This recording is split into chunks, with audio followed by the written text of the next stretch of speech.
So, welcome, ladies and gentlemen, to another episode of the CEO Story. We've got a great one for you today. We've got Troy Ericson, and he's with a really unique company. He is the owner of Email Paramedic.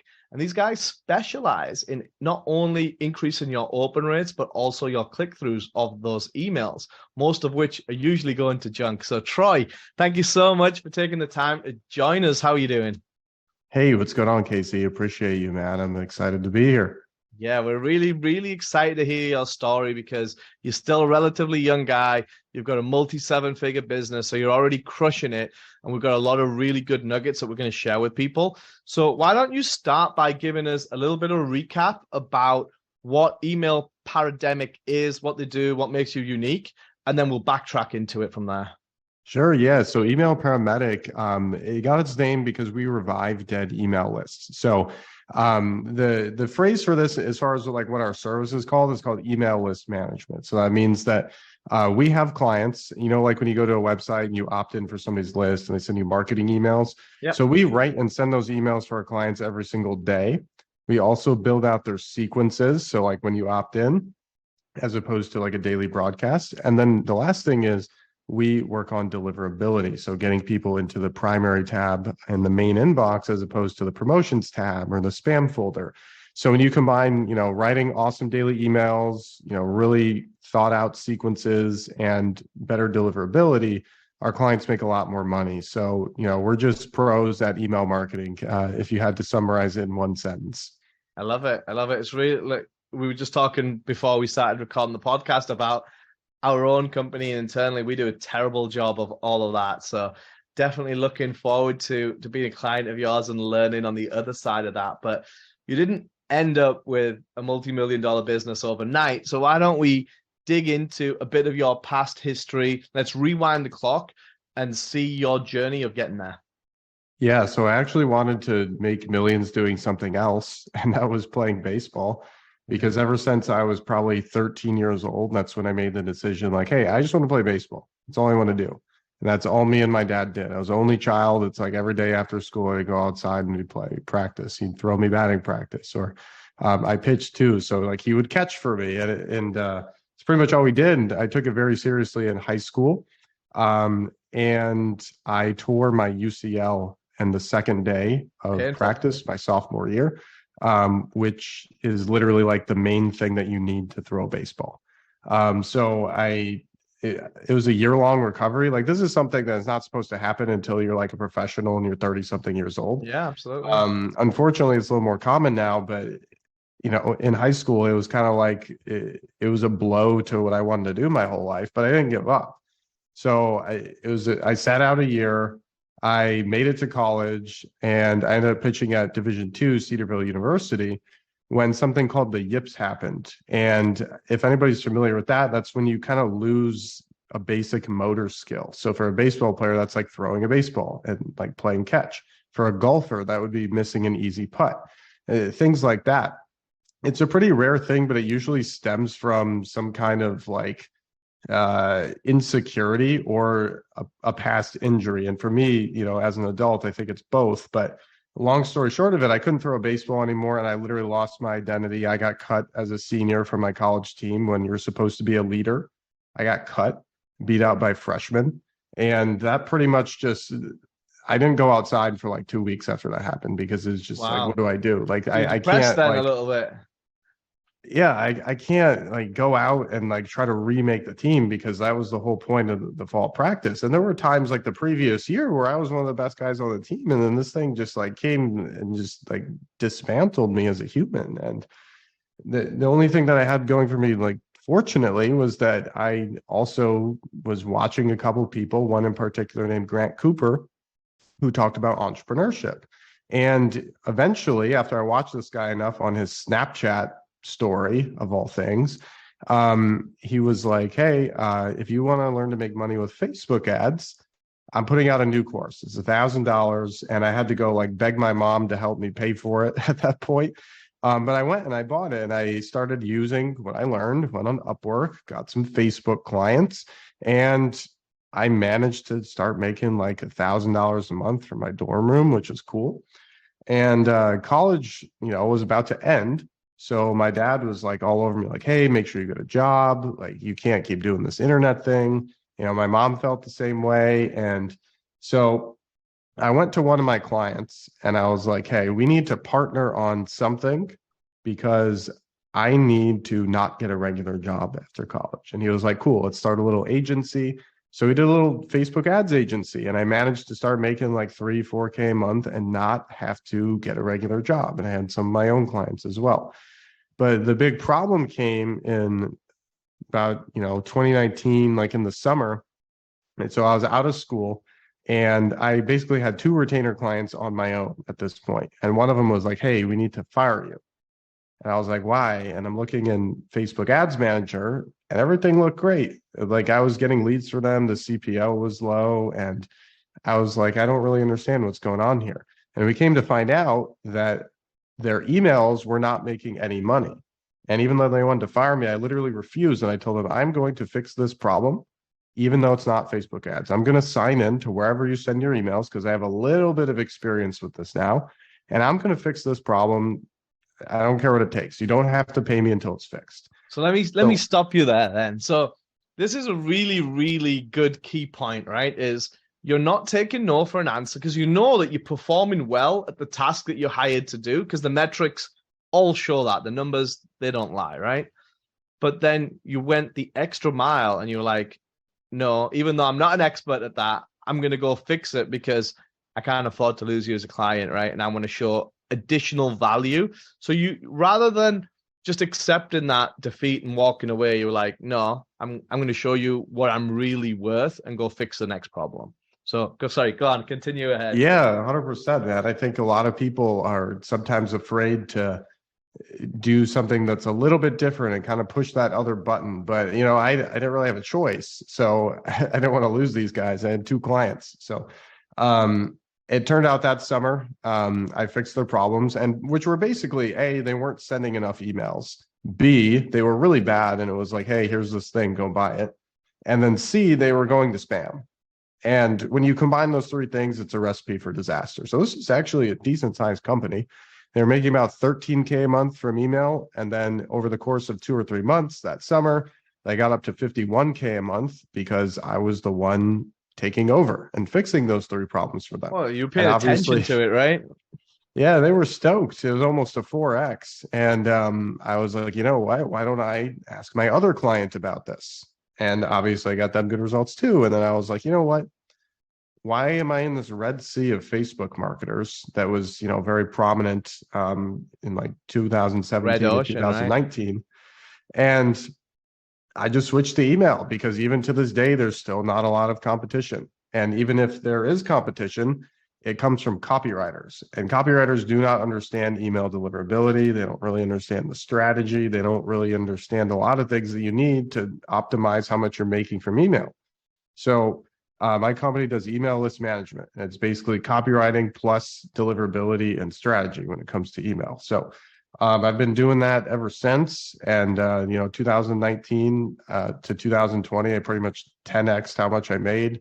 And then 2020 to 2021, it was like a 5x. And then this year, we're going to add about 50%. So not quite as much, but still, dollar-wise, it's harder to keep growing. Adding the multiples as you grow into a 7-figure plus business. So that's fantastic. So let's talk about some of the struggles that you had along the way. I'm sure it hasn't all been an amazing trajectory going up and up. So what are some of the problems that you faced? And more importantly, what did you then do to overcome those problems? Yeah, so outside of the initial problems of like about to get fired by a client and, having an injury in my previous life, I would say the toughest thing, man, is just to like have a system in place that you can just be really, really consistent with. And what I mean by that is when you run a business, the biggest thing that kind of plagues me is like, okay, well, I just set up this method to acquire customers and it's only working for this long. And then I have to find a new one and a new one and a new one. And consistently having to repeat those things really kind of drives me nuts. So I got a lot of my initial clients by going to events, and I still do to this day, but back then it was like really important to me. Now, like a lot of people kind of know me, and I was like, all right, So after 2020 was over, I pretty much needed to find something new. So what I did is I broke off the like deliverability piece of my knowledge and started selling that separately as like, hey, I guarantee I can increase your open rates by up to 2x or you do not pay. And this was before everybody started copying Alex Hormozy. That's a pretty solid offer right there. Yeah, and we still have that. We have a pay on performance deal now too. It's like we're literally just like constantly improving our offer. And that did really well. And then last Thanksgiving happened and the ads, like the offer is profitable, but not on Facebook. And we haven't figured out YouTube. So then I was like, you know what? Another really good way to kind of get more clients in the door without doing all of it for them is we have a certification program. So whether someone is a freelancer or it's a business that wants to train their team, we have a certification program that shows you what we do. And we launched that this year. And those are some of the ways that we've been able to kind of like mold and shift with this constant problem of having to come up with new ideas. And we've got a couple more exciting ones coming up for 2023. But for now, that's how I've been dealing with that problem, because I think that's the thing that plagues everybody is just constantly being ahead of the curve. Yeah, and that's funny, that isn't it? That you said that there's not as much competition in email versus, let's say, platforms, whether it's Facebook, Instagram, YouTube, or TikTok, or whatever, because it's so surprising that email's been around longer than all of them, and that it still has, like you said, least amount of competition. Can you talk to me a little bit about that and why you think that is? Honestly, I think it's because people have this addiction to newness, like new things, right? So shiny we all face it. Yeah, syndrome. We all face it at one time or another. For a lot of people, it's a new watch or a new car. But like when you're a marketer, it's like, oh, that new ad. Like, show me that one ad that's going to make me all the money. And people focus on the front end. And they just kind of discount email a little bit because somebody else is like, oh, you should be on TikTok. Oh, you should be on whatever platform that just came out. And people really get hypnotized by that. And like acquisition is new and exciting. It's really hard to sit and focus on one thing. And don't get me wrong, there's a lot of people who crush it with email and really understand it. And, you know, I have a lot of friends that have done well for 20 years before, you know, well before I got into it. So it works super well, but it's just a lot of people, they just get distracted. I'm not saying that they shouldn't do the things they're doing, but it's like one thing at a time. You should probably fix the back end first so you can start like multiplying the amount of money you make from every customer that comes in, and then go worry about getting new customers. Now, obviously, that's the balance is going to be a little different for everybody, but that's my opinion on it. Got it. No, it's really interesting. And just specifically in that world, if you were to give some tips on to people on how to increase their deliverability, could you just give like your top 3 tips for people? Yeah. So the first one is you have to understand where you're at right now. So what you could do is literally just go to Google and type in create new Gmail account, and literally create a new account. It takes like 1 minute. And what you're going to do with this account, you're going to use this as a test account, or what a lot of marketers call a seed account, where you basically send your emails as a test to this account before you actually go and send them to your entire list. Now, you don't want to use an account that you already use because it's influenced by your previous opening habits and so forth. So make a new account, and I always keep mine on a different browser on my other screen, and I just check and see where the email lands first. So does it land in the primary inbox? Does it land in the promotions tab? Does it land in the spam folder? So that's the first thing. Second thing is you're going to want to check your technicals. So what I call the technicals are DKIM, SPF, and DMARC. So I know this can get really technical for some people. Sounds it already. If you just go to like an email in Gmail, in the top right corner, there's 3 dots, and you just have to click the dots and then click show original. And then it will pop up on the screen and it'll say DKIM, SPF, and DMARC, and they will say pass or they will say fail. So obviously if it says fail or neutral, or pretty much if it says anything except pass, then that's a sign that you need to like reach out to somebody like me and get that fixed, unless you have experience like inside of DNS or, you know, extensive email marketing expertise, because that can mess up a lot of people. Not a lot of people, I'd say maybe like a third of the deliverability problems I see are caused by that. And then 2/3 are caused by just going to the promo tab for too long, or like not setting relevant you content. do that after you send it or before you send it, the technicals? Oh, so you can only check that on an email that you've received. So you would send the email to yourself, and sure, you see where it lands. And obviously, if you're in the main inbox, that's great. But if you're in promotions or spam, that's bad. Now, one of the reasons that you can end up there is because you're failing the technicals.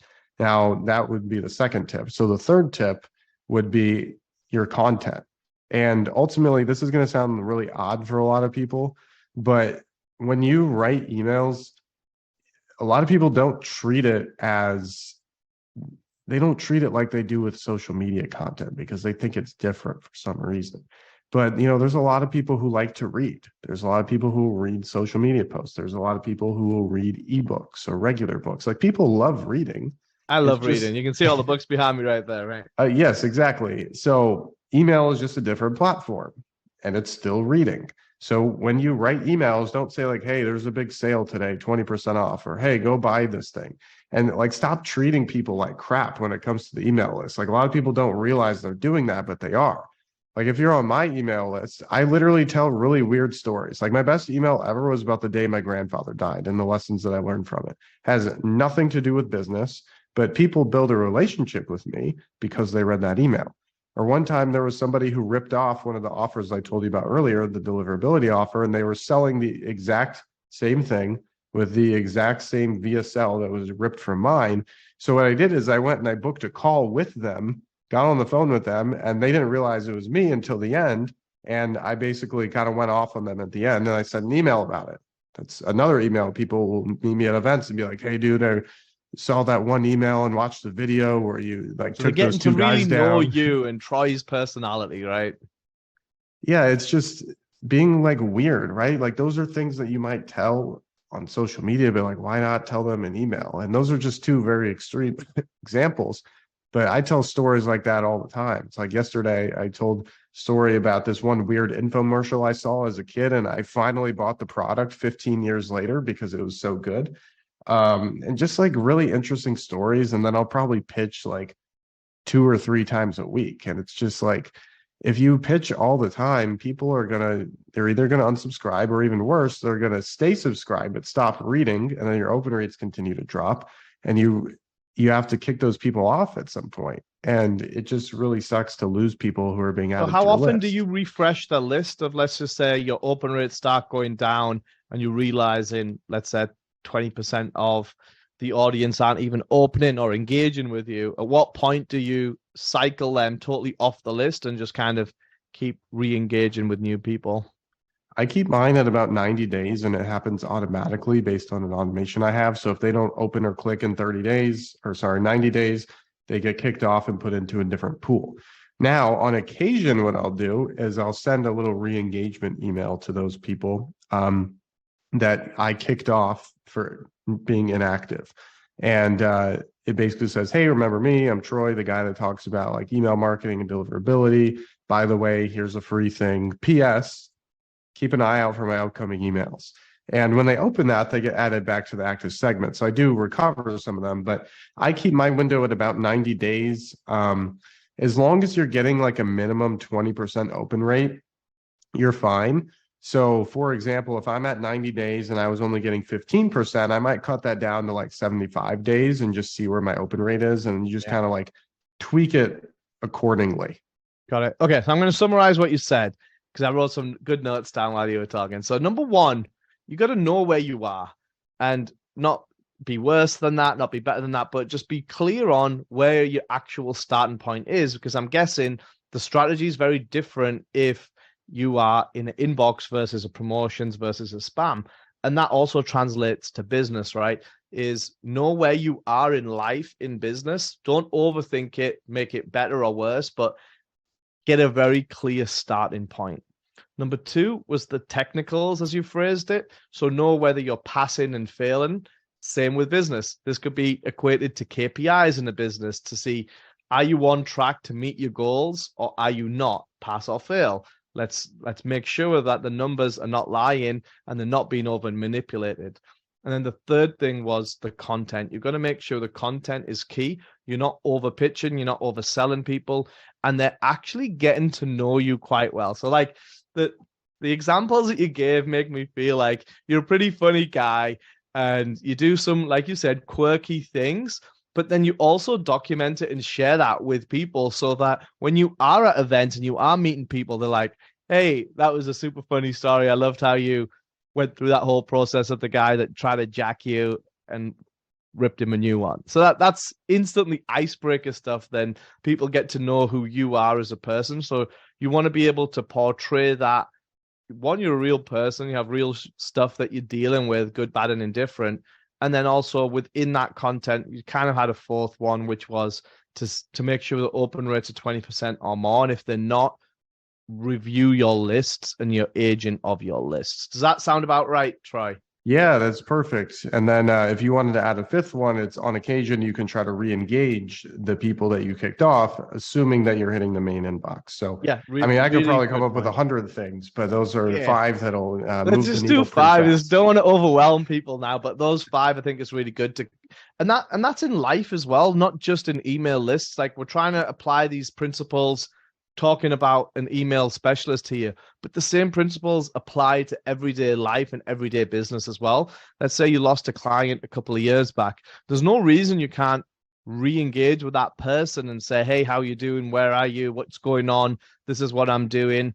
And see if you can go for a lunch or a dinner or kind of see if there's another avenue to potential working together. Like, and I think a good example that you used earlier was you went from the Facebook ads guy into the email list guy just by solving that additional problem or adding to that vertical. One of the things we did with our clients, one of our biggest success stories was all about verticals. So the client was doing about 5 million a year in revenue, and we took him from 5 million a year to 10 million a month within the space of 6 months. And that wasn't because we're geniuses. No, we're smart, but it was all by adding another vertical on at the end. He couldn't see that at the point in time because he was so bogged down with his day-to-day business. But when we broke it down step by step, we were like, that's where all the money is over here. What do we need to do to get there? And then we bridge the gap and boom, away you go. You create a great success.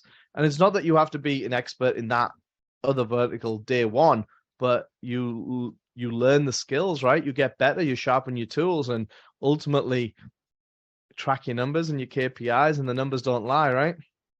Absolutely. Yeah. It's, well said. There's a lot of analogies to other things, and being able to just, it's like you understand it in one point in your life, and then it's just a lot of things apply to other places, and it just makes it faster and easier to comprehend.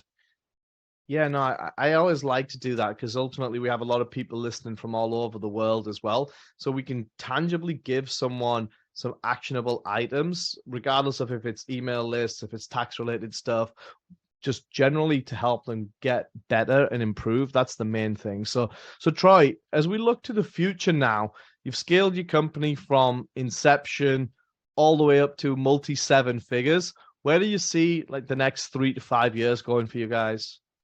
Yeah, so the biggest thing right now is we're working on acquiring a software that's one of the largest spam testers on Google. So basically where people go and they send a test email and it kind of like tells you everything that's wrong.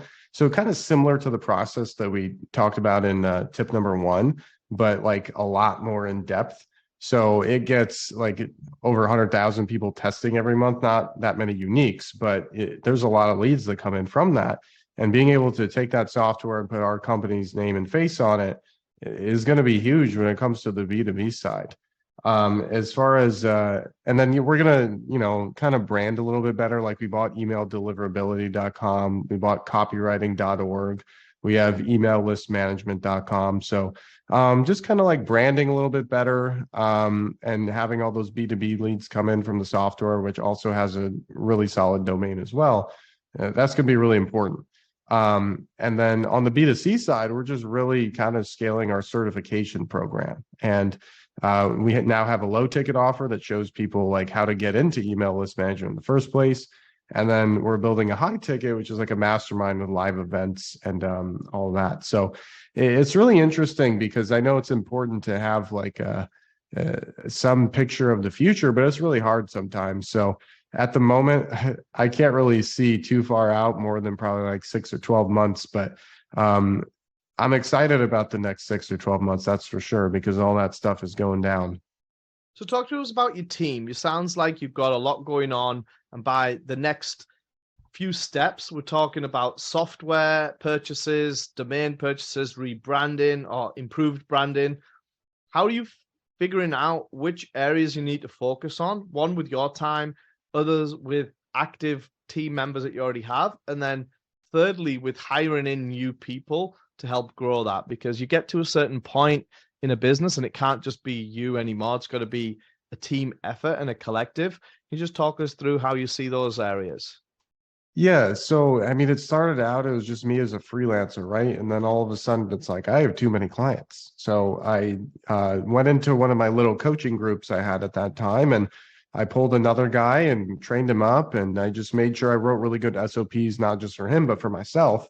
And I've continued that trend ever since, as I've continued to hire list managers that work here in office, because I want really dedicated people. And, you know, you can move a lot faster when it comes to remote hires, but I just love being in person. I love writing things down and whiteboards and meeting with people when necessary and just having that community feel. So that's really important to me. And that's how I scaled the team as far as email list management goes.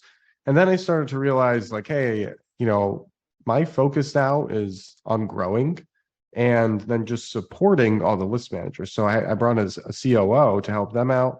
And then I also brought in an executive assistant to kind of take over some of the things for me that I was just repeating too many times. And my last executive assistant, he did so well, he moved up and he became basically my lead salesperson now, and he crushes it. So we've kind of like grown our team from within, one step at a time, on a lot of really good SOPs. And then for the software, I'm buying actually 2/3 of that. So 1/3 is for the other owner. He's really good at like SEO and software, which is something I'm not good at, and he's not good at marketing and sales. So it's like a perfect partnership. So just really finding people that are in my circle that I really like and that I want to hang out with, literally in most cases. Yeah. And just pairing up with some people that have skills that I don't have. So a lot of things will reveal themselves as they happen, but that's what's gone down so far. We've got, gosh, I think 9 people in person now. And, you know, there's a few remote people that are just more on a freelancer basis with random things, but that's where we are now. Amazing. No, I love to see the growth and kind of how you think through it, because we had a similar thing where brought in the COO, sales team, like multiple marketing people and admin on top of all the professionals, where we have legal, accounting, CFOs, bookkeeping. So it's often gets overwhelming really quickly. One of the things that has really helped us is having a very clear job description or scope of work that you're looking to fill, and dropping all the line items in there of the tasks that you want to be done. So you mentioned it really earlier there, where you said the copy and paste repetitive tasks that you would do and you were able to give over to your executive assistant. If you didn't know what they were and you were just powering through and getting it done on a daily basis, you would just continue to do that. And that's not an efficient use of your time, right? Your time is more valuable going to events, meeting people, or finding the next partner, or seeing what that next partnership looks like that opens up the doors to the next 100,000 clients, right? Rather than sat there copy and paste an email or a task. So it's knowing putting your best people in the best positions is how I like to phrase it. And you only know that by writing down and having a very clear statement of work, or SOW, as some people like to abbreviate it to. But then you can backfill that based on what's actually needed and keep adding to it. It's not ever done. It's just a living document that keeps growing and breathing at that point, right? Yeah, 100%. Just documenting processes. And then like, as you document them, you'll be going through it and be like, I probably shouldn't be doing this. And then you find somebody else to do it for you. But even if you're in a crunch, just like whenever, like always have your phone on you and ready to write a note on something that like bugs you or bothers you or isn't smooth. And then it really helps like so much. I can't recommend that enough. Yep. No, I do that all the time. I got so many different notes. I need to condense them into one section. But Troy, as we look to wrap up, what's the best way for people to find you online or reach out to you over the internet? Yeah, so getting on my email list is probably the best way. And then, so the first email is that I'll send you is an FAQ document that basically takes all the common questions and FAQs that people ask me about email and answers all of them for you. So that's faqemail.com. And then the second email I send is like, hey, if you want to connect with me personally, reply to this email. So that's how you can get in touch. Fantastic. And we're going to put the links to that right below here so everyone can get very easy access. Troy, thank you so much for your time. It's been a pleasure getting to know about you and learning from you. Likewise. Thank you very much, Casey. All right, take care.